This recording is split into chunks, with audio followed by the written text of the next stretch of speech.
Cyprus ने हाल ही में भारत के लॉन्ग रेंज लॉइटरिंग म्यूनिशंस में गहरी दिलचस्पी दिखाई है। इसकी वजह है ऑपरेशन सिंदूर। इस ऑपरेशन में भारत ने अपने इंडिजिनस और इंडो इजरायली सुसाइड ड्रोन जैसे नागास्त्र 1 और स्काई स्ट्राइकर का इस्तेमाल किया, जिन्होंने आतंकी ठिकानों को बेहद सटीकता से तबाह कर दिया। इस ऑपरेशन की सफलता ने भारत को एक नए, भरोसेमंद और ताकतवर अनमैन्ड सिस्टम सप्लायर के रूप में इंटरनेशनल डिफेंस मार्केट में स्थापित कर दिया है। प्रधानमंत्री नरेंद्र मोदी की हाल की साइप्रस यात्रा के दौरान इस डिफेंस सहयोग पर चर्चा को और मजबूती मिली है। इस दौरान दोनों देशों के बीच बढ़ते सामरिक संबंधों और आपसी सहयोग पर खासा जोर दिया गया, खासकर ऐसे समय में जब साइप्रस को तुर्की से बढ़ते तनाव का सामना करना पड़ रहा है। तुर्की 1974 से साइप्रस के उत्तरी हिस्से पर कब्जा जमाए बैठा है और वहां उसकी सैन्य मौजूदगी लगातार बनी हुई है। इस टकराव के बीच तुर्की ने ड्रोन जैसे आधुनिक हथियारों को बड़े स्तर पर अपनाया है, जैसे कि बैरख्तर TB2,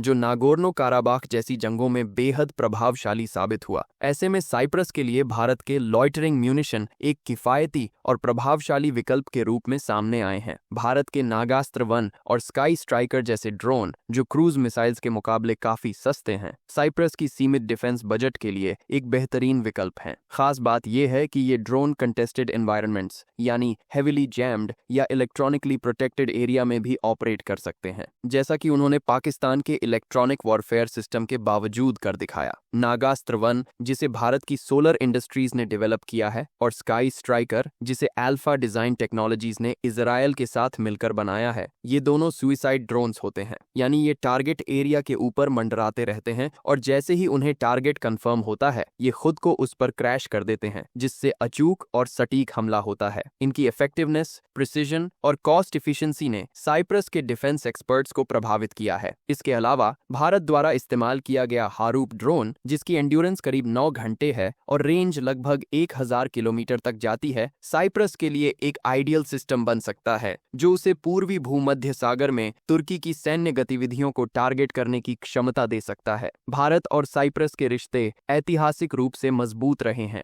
दोनों देश कॉमनवेल्थ के सदस्य हैं और भारत ने साइप्रस की 1907 में ब्रिटिश राज्य से आजादी की लड़ाई में उसका समर्थन किया था। इसके अलावा भारतीय सेना UN के शांति मिशन में लंबे समय से भाग लेती रही है, जिसमें 3 भारतीय जनरल भी कमांड कर चुके हैं। इस इतिहास ने दोनों देशों के बीच भरोसे को मजबूत किया है। 2023 में भारत ने साइप्रस को एडवांस्ड सर्विलांस सिस्टम देने का एक समझौता किया था और अब 2025 में ये डील लॉइटरिंग म्यूनिशन तक पहुंच गई है। सोशल मीडिया पर 15 जून 2025 को शेयर की गई जानकारियों के मुताबिक भारत ने साइप्रस को officially long range loitering munition बेचने का ऑफर दिया है और प्रधानमंत्री मोदी की यात्रा के दौरान इसे लेकर बातचीत में अच्छी प्रगति हुई है। मोदी की इस यात्रा को सोशल मीडिया पर डिफेंस प्रोडक्ट्स का सेल्स एक्सपो तक कहा गया, जहां भारत ने अपनी घरेलू रक्षा क्षमताओं को खुलकर प्रदर्शित किया।